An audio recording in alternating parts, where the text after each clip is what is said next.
लेकिन मैंने इस प्रकार की गैस का निर्माण कर लिया है।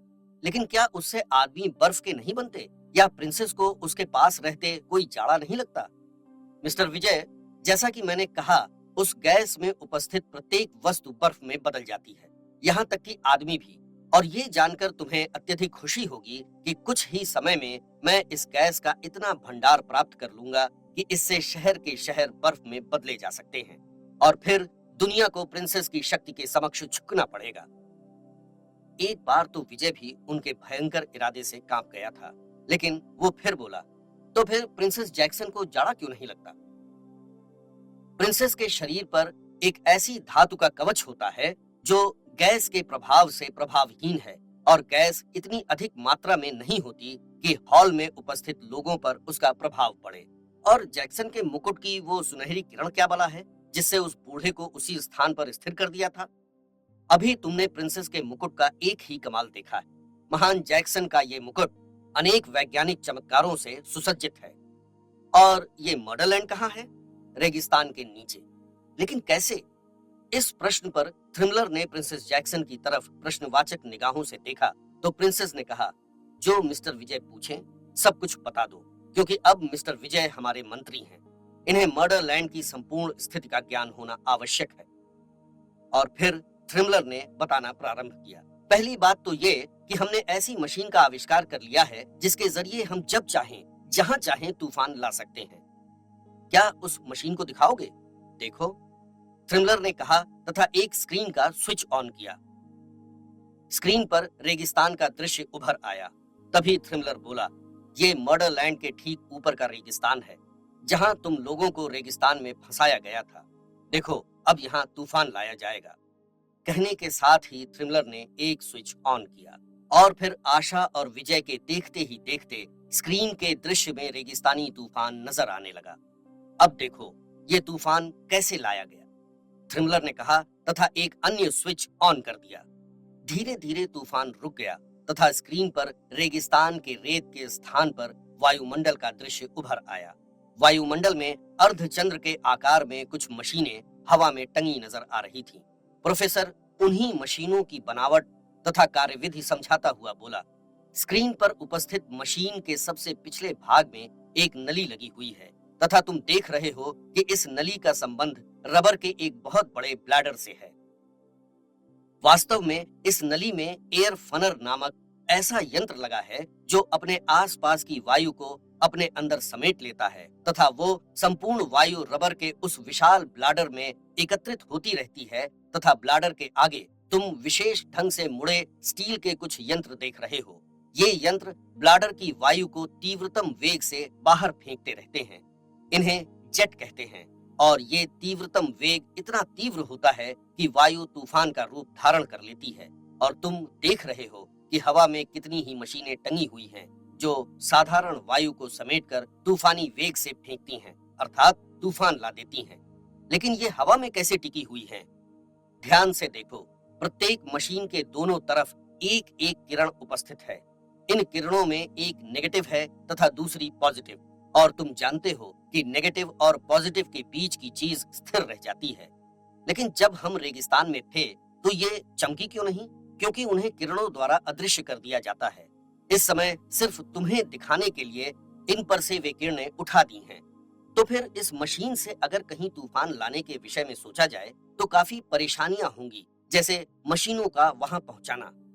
इन्हीं परेशानियों से बचने के लिए मैं आजकल ये प्रयास कर रहा हूँ कि किसी भी स्थान पर सिर्फ स्क्रीन से ही कंट्रोल दिया जाए, और मुझे उम्मीद है कि मैं बहुत थोड़े समय में इस प्रयोग में सफलता प्राप्त कर लूंगा तथा ये विश्व को झुकाने का दूसरा प्रयोग होगा। मर्डरलैंड की परेशानियां कैसे हल की? कैसी परेशानी? जब मर्डरलैंड रेगिस्तान के नीचे है तो रेत के नीचे क्यों नहीं दबता? तुम्हें अपने देश के वैज्ञानिक डॉक्टर भाभा की याद है? हाँ, उसने क्या कहा था? उसने कहा था कि मैं भारत पर इस प्रकार चादर बिछा दूंगा जिस पर अणु शक्ति का कोई प्रभाव न होगा। लेकिन वे ये महान कार्य करने से पहले ही विमान क्रैश की घटना में मृत्यु को प्राप्त हुए। बस डॉक्टर भाभा के शब्द ही मेरे इस प्रयोग की प्रेरणा है। मैंने डॉक्टर भाभा की मृत्यु के बाद उनके शब्दों पर ध्यान कर ऐसी चादर बनाने का प्रयास किया जिस पर अणु शक्ति का कोई प्रभाव न हो। लेकिन भाभा की इच्छा को तो साकार न कर सका। लेकिन जो चादर मेरे प्रयोग से बनी, उसमें मैंने अकस्मात ही ये विशेषता नोट की कि उस पर रेत का कोई प्रभाव नहीं होता और वही चादर मर्डरलैंड के ऊपर बिछी हुई है। ओह, तो ये कारण है कि मर्डरलैंड का प्रकाश सुनहरा है। जी हाँ। फिर मर्डरलैंड में हवा कहाँ से आती है? तुमने मर्डरलैंड की सड़कों, हॉलों तथा हर स्थान पर नीचे की तरफ दीवारों में कूलर पाइप की वे जालियां देखी हों। उन जालियों का संबंध मोटे मोटे पाइपों द्वारा रेगिस्तान के बाहर कुछ ऐसी ही नालियों से है जो वायु समेटकर लगातार मर्डरलैंड में पहुंचाती रहती हैं, जो मर्डरलैंड के निवासियों के जीवित रहने के लिए पर्याप्त हैं। उन नालियों का ऊपरी सिरा रेगिस्तान के रेत से कुछ ऊपर उठा हुआ है। लेकिन जब तुम तूफान चलाते हो तो वे क्या रेत के नीचे नहीं दबती या उनमें रेत नहीं भरता?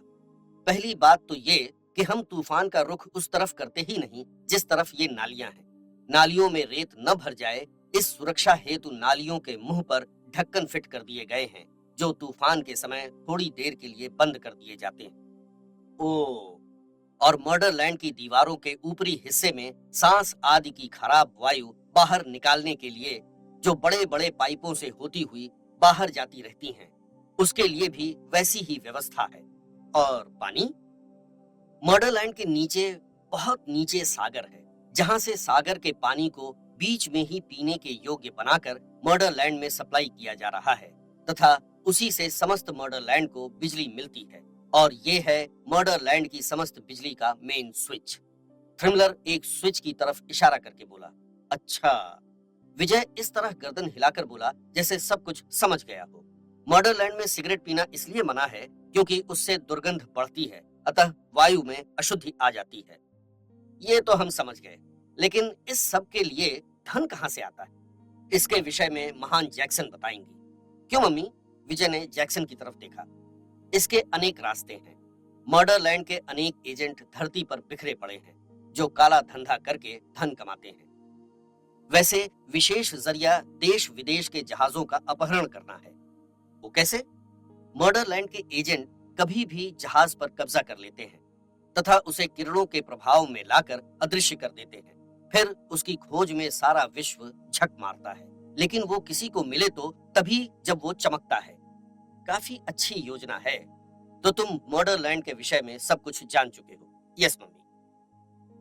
हम कुछ ही समय पश्चात विश्व को परास्त कर देंगे और तब सारे विश्व पर सिर्फ हम राज करेंगे तथा अपने मर्डरलैंड वाले कानून सारे विश्व में फैला देंगे और तुम्हें सारे विश्व का राष्ट्रपति बनाया जाएगा। प्रिंसेस जैक्सन ने विजय की तरफ देखकर कहा। मुझे तुम्हारी योजना बहुत पसंद आई। मैं तुम्हारे साथ हूं प्रिंसेस जैक्सन, विजय ने गंभीर लहजे में कहा। आशा ने आश्चर्य से विजय की तरफ देखा, लेकिन तभी विजय ने आशा की तरफ आंख मार दी और आशा समझ गई कि विजय के दिमाग में कोई स्कीम है। मिस्टर विजय, हम जानते हैं कि तुम हमारे साथ गद्दारी करने का अवसर खोज रहे हो, प्रिंसेस जैक्सन ने विजय की तरफ देखकर कहा। जैक्सन के इस वाक्य पर विजय बुरी तरह चौंका और उसने प्रिंसेस की तरफ देखा। प्रिंसेस के गुलाबी होठों पर विचित्र सी मुस्कान नृत्य कर रही थी। वो फिर बोली, वैसे हम तुमसे बहुत प्रसन्न हुए। अगर तुम वास्तव में गद्दारी करने में सफल हो गए तो तुम्हें बहुत बड़े पुरस्कार से विभूषित किया जाएगा। अगर तुम गद्दारी करने में असफल रहे तो भयंकर सजा के लिए तैयार रहो। Princess of Murderland. सहसा वहां एक अन्य आवाज गूंजी। इस आवाज के साथ ही सब बुरी तरह चौंके तथा सभी की गर्दन कमरे के दरवाजे की तरफ घूम गई। दरवाजे पर अल्फांसे हाथ में रिवॉल्वर लिए खड़ा था। अबे साले लूमड़ मियां, तुम यहाँ? अल्फांसे को यहाँ देखकर विजय भी चौंक पड़ा। यस बेटे, अब मर्डरलैंड का पतन मेरे हाथों होगा। लेकिन तुम्हें मर्डरलैंड से क्या दुश्मनी है? गद्दारी का इनाम पाना चाहता। मैं दुश्मनी पूछ रहा हूँ। ये चमची विश्व विजय के स्वप्न देख रही है, जबकि मैं विश्व विजय के स्वप्न देखने वालों को अपना दुश्मन समझता हूँ। लेकिन तुम यहाँ तक आ कैसे गए? प्रिंसेस जैक्सन ने प्रश्न किया। तुम्हारा पीछा करने में मुझे अधिक परेशानी का सामना नहीं करना पड़ा और प्रयोगशाला में काम करने वाले वैज्ञानिक, वो मेरे लिए कोई महत्व नहीं रखते। तो अब तुम असफल गद्दार की सजा पाने के लिए तैयार हो जाओ अब तुम्हारा खेल खत्म हो चुका है मर्डरलैंड की चमची। अल्फांसे बड़े अंदाज के साथ रिवॉल्वर अपने हाथ में घुमाता हुआ प्रिंसेस जैक्सन से बोला, प्यारे लूमड़ मियाँ, तुम्हारी योजना क्या है? बेटे विजय, पहले तुम आगे बढ़कर इस चमची की गोरी उंगली से वो अंगूठी निकाल लो जिसके विभिन्न बटन दबाने से इसके मुकुट में करामात होती है। विजय जैक्सन की तरफ बढ़ा, लेकिन तभी, नहीं मिस्टर थ्रिमलर, उस मशीन की तरफ मत बढ़ो, नहीं तो रिवॉल्वर से निकली गोली सीधी तुम्हारे भेजे में छेद कर देगी। अल्फांसे ने धीरे धीरे एक मशीन की ओर बढ़ते हुए थ्रिमलर को चेतावनी दी और थ्रिमलर जहां था वहीं ठिठक गया। विजय प्रिंसेस जैक्सन के निकट पहुंचा तथा आंख मारकर बोला, हेलो मम्मी, क्या हाल है? आशा के विपरीत जैक्सन के होठों पर रहस्यमय मुस्कान उभरी। तभी विजय ने भयंकर फुर्ती दिखाई तथा थ्रिमलर पर जंप लगा दी। वास्तविकता ये थी कि विजय ने थ्रिमलर को एक बटन पर उंगली रखने की कोशिश करते देख लिया था, जो अल्फांसे की नजर में न थी। थ्रिमलर को साथ लेकर विजय फर्श पर गिरा। इधर आशा ने फुर्ती का परिचय दिया तथा प्रिंसेस के मुंह पर एक घूंसा रसीद कर दिया। जैक्सन लड़खड़ाई और गिरी। उसी दौरान आशा ने जैक्सन की अंगूठी उंगली से खींच ली। अंगूठी आशा ने फुर्ती से अपने वक्ष स्थल में रखी और फर्श से उठने की कोशिश करते हुए जैक्सन पर जंप लगा दी। इधर विजय जबरदस्त घूंसों से थ्रिमलर की तबीयत हरी कर रहा था।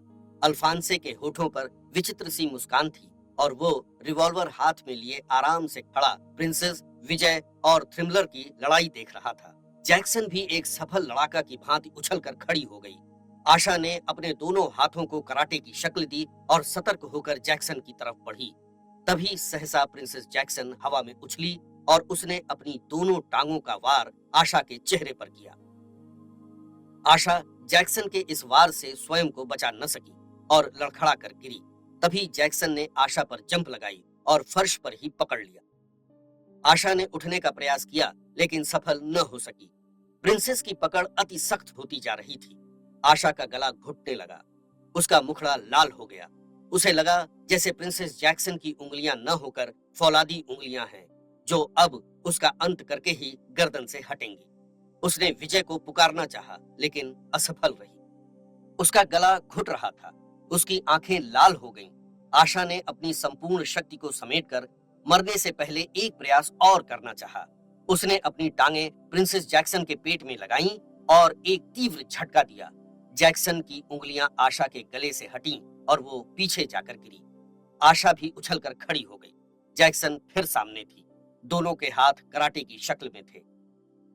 सहसा जैक्सन ने हाथ चलाया। आशा फुर्ती के साथ झुकी और सीधे हाथ की कराटे जैक्सन के पेट में मारी। दर्द के कारण जैक्सन के मुख से एक चीख निकली और वो पेट पकड़कर दोहरी हो गई।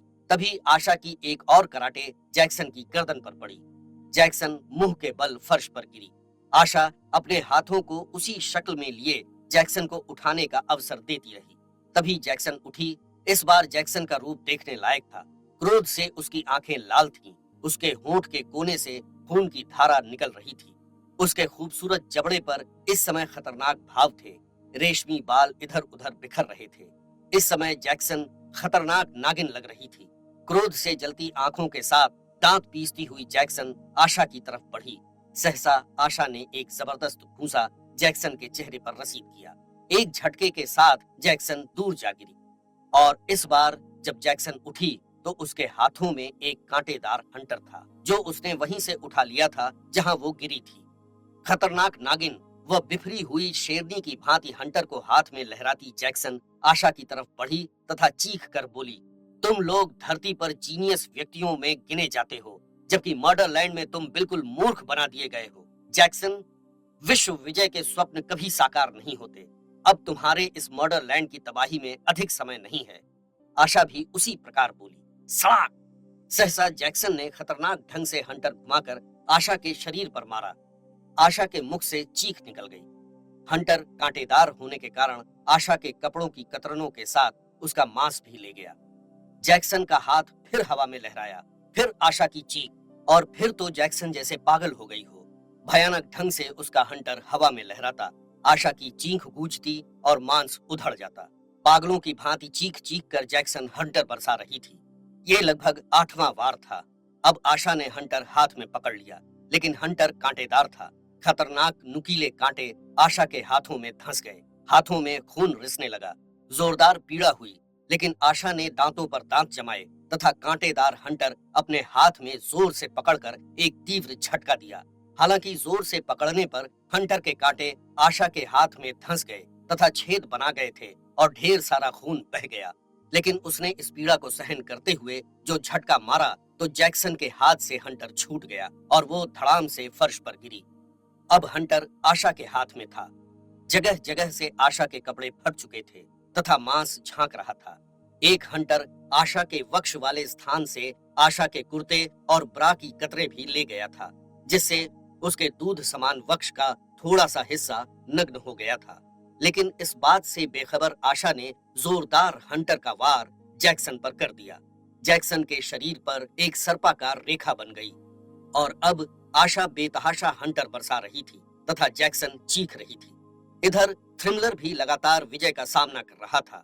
वो भी विजय से आसानी से मात खाने वाला न था, लेकिन फिर भी विजय उस पर भारी पड़ रहा था, क्योंकि विजय का लड़ने का तरीका ही कुछ इस प्रकार का था। लड़ते समय भी उसके अन्य शारीरिक अंगों से जबान ज्यादा तेज चल रही थी, और जब अंत में विजय ने एक शक्तिशाली घूंसा उसकी नाक पर रसीद किया तो उसकी शक्ति जवाब दे चुकी थी। जहां वो गिरा था वहां एक बटन था। थ्रिमलर ने उसे दबाने के इरादे से हाथ बढ़ाया। ढाई।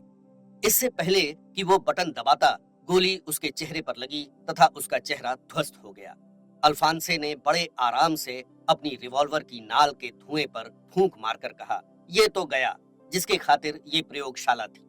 वाह लूमड़ प्यारे, तुमने तो कमाल कर दिया, विजय उछला। उधर आशा ने हंटरों की मार से जैक्सन को अधमरी कर दिया था। अब जैक्सन फर्श पर पड़ी अंतिम सांसों के साथ कराह रही थी। अल्फांसे ने रिवॉल्वर का रुख उस तरफ किया तथा ढाई। दूसरी गोली ने मर्डरलैंड की प्रिंसेस का अंत कर दिया। वो मारा लूमड़ प्यारे, विजय उछला। मर्डरलैंड की प्रिंसेस इतनी आसानी से मर गई? अल्फांसे ने हाथ में रिवॉल्वर लिए एक जोरदार कहकहा लगाया। अल्फांसे के हाथ से रिवॉल्वर निकल गया तथा हवा में ही एक तरफ को बढ़ने लगा। रिवॉल्वर हवा में ही चल रहा था और तीनों आश्चर्य के साथ देख रहे थे। तभी कमरे में प्रिंसेस जैक्सन की आवाज गूंजी। मिस्टर अंतरराष्ट्रीय शातिर, मानते हैं कि तुम पृथ्वी के सारे देशों की सरकार के सिरदर्द हो, लेकिन ये अच्छी तरह समझ लो कि मर्डरलैंड में तुम्हारी हालत एक मच्छर जैसी भी नहीं है। तीनों स्तब्ध खड़े थे। जिसे तुम अपनी जीत समझ रहे हो वो तुम्हारी सबसे बड़ी हार है। लेकिन मम्मी, ये क्या तुम्हारा भूत बोल रहा है? विजय इधर उधर देखता हुआ बोला। मिस्टर विजय, तुमने भी असफल गद्दारी की है। तुम्हें नारगासा से भी भयंकर सजा दी जाएगी। मम्मी, दर्शन दो, तुम्हारी इच्छा अवश्य पूरी की जाएगी। प्रिंसेस जैक्सन की आवाज गूंजी तथा प्रिंसेस की आकृति स्पष्ट होने लगी और तीनों के देखते ही देखते उन्हें अपने बीच प्रिंसेस जैक्सन खड़ी नजर आई। अल्फांसे वाला रिवॉल्वर जैक्सन के हाथों में था। तीनों आश्चर्य के साथ जैक्सन को निहार रहे थे। एक विजयी मुस्कान जैक्सन के गुलाबी होठों पर थी तथा वो बोली, तुम सबने मर्डरलैंड के साथ गद्दारी करने की चेष्टा की है। ये खुशी की बात है, लेकिन दुख इस बात का है कि तुम सफल गद्दारी न कर सके और असफल गद्दारी के जुर्म में तुम्हें अब नारगासा से भी भयंकर सजा दी जाएगी।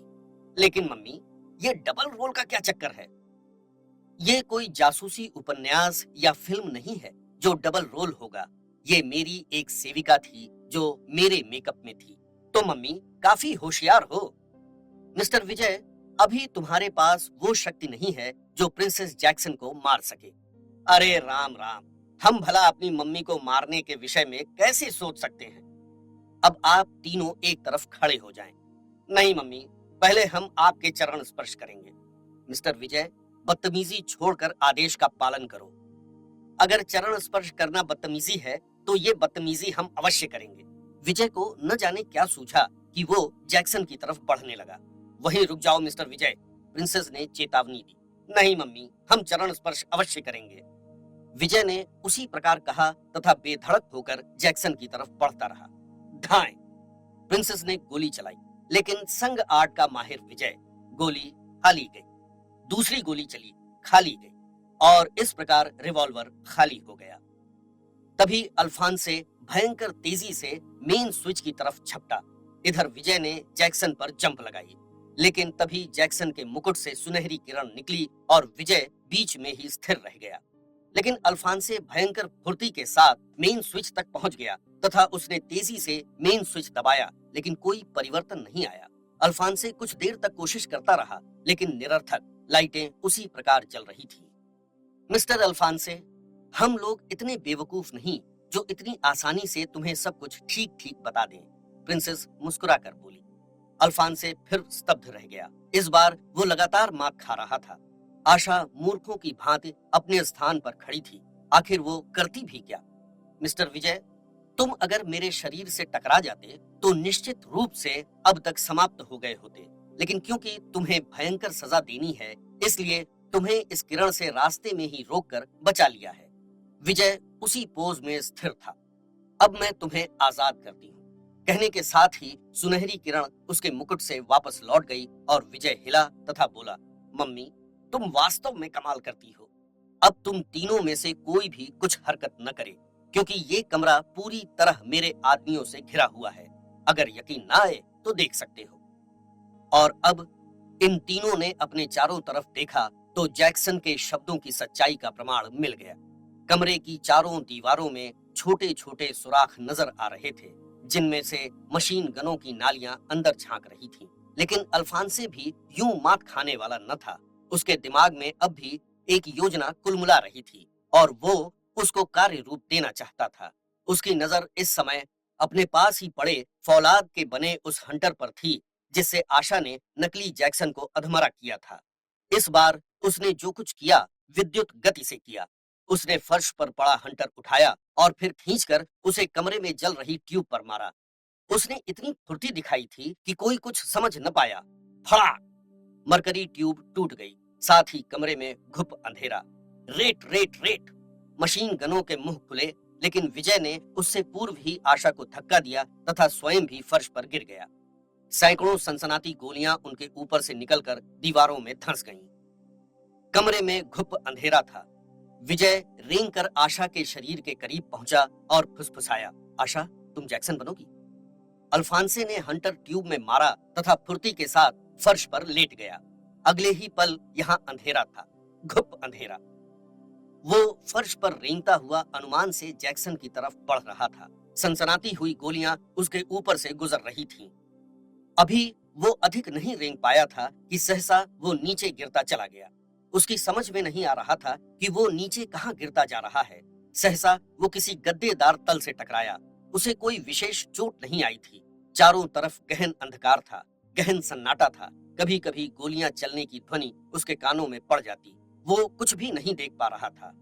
कुछ देर तक वो यूं ही अंधकार में पड़ा रहा और फिर उसने इधर उधर देखने का प्रयास किया, लेकिन गहन अंधकार के अलावा वो कुछ और न देख सका।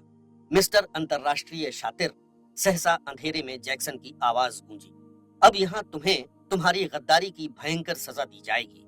अल्फांसे ने अंधेरे में आंखें उठाईं तथा उठना चाहा, लेकिन तभी जैक्सन फिर बोली, नहीं मिस्टर अल्फांसे, उठो मत, नहीं तो वक्त से पहले ही मौत तुम्हें दबोच लेगी। अल्फांसे ठिठक गया।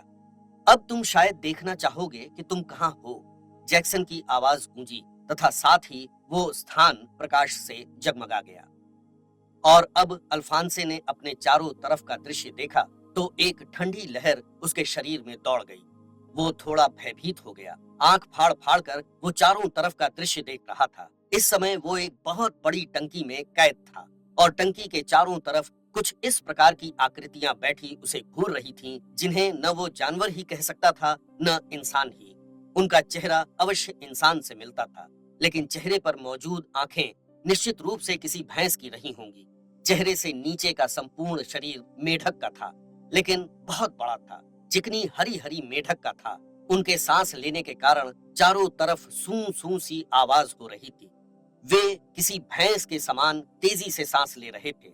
सांस लेने से उनकी खाल फूल पिचक रही थी। भैंस जैसी सबकी आंखें अल्फांसे पर जमी हुई थीं। अल्फांसे उन्हें देखकर रोमांचित हो उठा। मुझे अफसोस है मिस्टर अल्फांसे, ये मेढक इंसान रिचार्ड से कहीं अधिक भयंकर तरीके से सजा देते हैं। जैक्सन की आवाज गूंजी और अल्फांसे कांप कर रह गया। अब अल्फांसे का दिमाग तीव्र गति से चल रहा था। उसने इधर उधर नजर दौड़ाई। फर्श पर उसे 2 इंसानी कंकाल नजर आए। वो जान गया कि ये व्यक्ति अपराधी होंगे जिन्हें इन मेढक इंसानों ने सजा दी होगी। इस समय वो एक टंकी में मौजूद था। उसे कहीं टंकी का दरवाजा नजर नहीं आ रहा था और चारों तरफ मेढक इंसान मौजूद थे जो मेढक की भांति उछल उछल कर उसकी तरफ बढ़ रहे थे। अल्फांसे विचित्र परिस्थिति में था। उसे और कुछ सूझा नहीं तो उसने एक गद्देदार बिस्तर ही उठा लिया और चारों तरफ बढ़ते हुए मेढक इंसानों को देखा। ठीक मेढक की भांति उछल उछल कर वे उसके करीब आ रहे थे। सहसा अल्फांसे की नजर टंकी पर पड़ी। उसे न जाने क्या सूझा कि फर्श पर जोर जोर से पैर पटकने लगा। मेंढक इंसान उसकी तरफ बढ़ते जा रहे थे। सहसा एक स्थान पर उसका पैर नीचे धंस गया और साथ ही एक स्थान का फर्श अपने स्थान से हट गया। तभी एक मेंढक इंसान पर झपटा।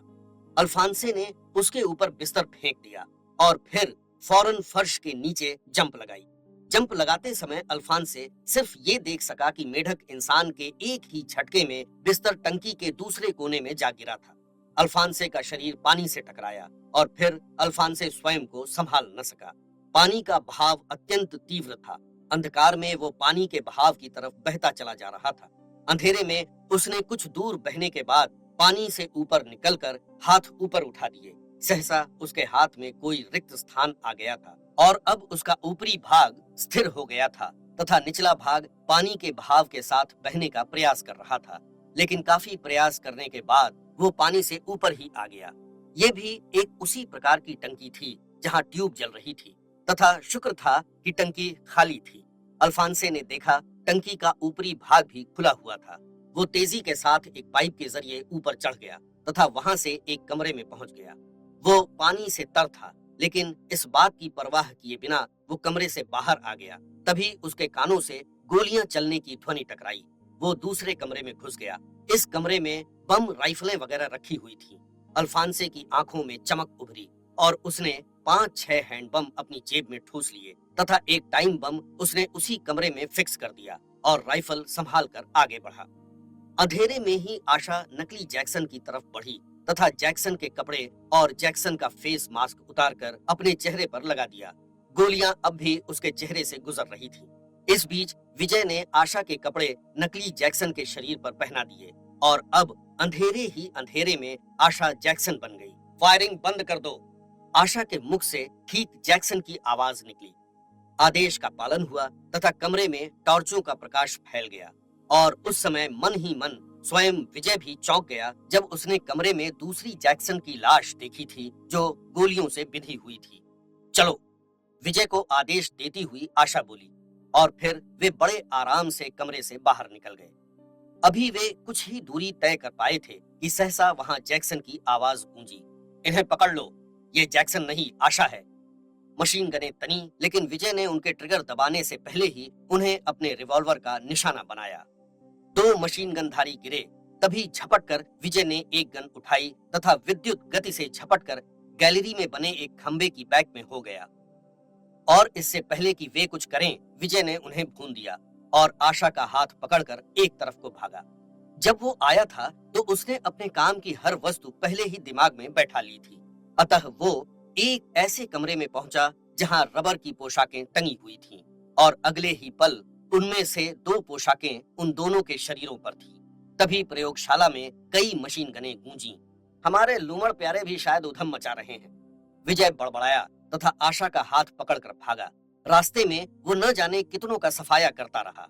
वैसे अब वो जहां जहां से गुजर रहा था ट्यूबों को फोड़कर अंधकार करता जा रहा था। फिर भी उसे जो मिलता उसे गोली से उड़ा देता। कुछ देर पश्चात वो प्रयोगशाला से बाहर आ गए। प्रयोगशाला में उधम मच रहा था। विजय और आशा जानते थे कि करंट युक्त तार प्रयोगशाला के चारों तरफ घूम रहे हैं जो अदृश्य हैं, लेकिन वे बेखौफ आगे बढ़े और अदृश्य तारों को हाथों से टटोलकर उनके बीच से गुजर गए। उनके शरीरों पर रबर के कपड़े होने के कारण करंट का कोई प्रभाव नहीं पड़ा। प्रयोगशाला के अनेक लोग उनके पीछे आ रहे थे, लेकिन विजय और आशा ट्यूबों को फोड़कर अंधेरा करते हुए भागे जा रहे थे। फिर वे एक जगह दीवार में बने गंदी वायु के बाहर निकलने वाले स्थान में घुस गए। उन्हें कोई न देख सका था। वे आगे पीछे उसी रास्ते के जरिए बढ़ते रहे। सहसा एक जोरदार धमाका हुआ। उन्होंने अपनी चाल तेज कर दी और अंत में वे सुरक्षित रेगिस्तानी रेत में घुस गए। अभी उन्होंने रेगिस्तान के रेत में कदम ही रखा था कि फिर एक जोरदार धमाका और एक तरफ की रेत बुरी तरह उछली। वे बेतहाशा विपरीत दिशा में दौड़े। फिर धमाका, रेत उछली और फिर नीचे धंसती चली गई। और फिर लगातार धमाके होते रहे और रेत धंसती रही। वे दोनों बेतहाशा धमाकों की विपरीत दिशा में भागते रहे। धमाके होते रहे और वे भागते रहे। मर्डर लैंड वाले केस से लौटे आज विजय का दूसरा दिन था। अचानक आज की डाक में एक ऐसा पत्र मिला जिस पर कहीं की मोहर न थी। उसने उसे खोला तथा पढ़ा। बेटे विजय, मर्डर लैंड को मैंने किसी तरह 2-4 टाइम बम तथा कुछ अन्य बमों से ध्वस्त कर ही दिया, लेकिन प्रिंसेस जैक्सन बचकर निकलने में सफल हो गई। अब देखते हैं भविष्य में वो क्या गुल खिलाती है। अल्फांसे। आपने अभी सुनी वेद प्रकाश शर्मा द्वारा लिखित प्रिंसेस जैक्सन का देश।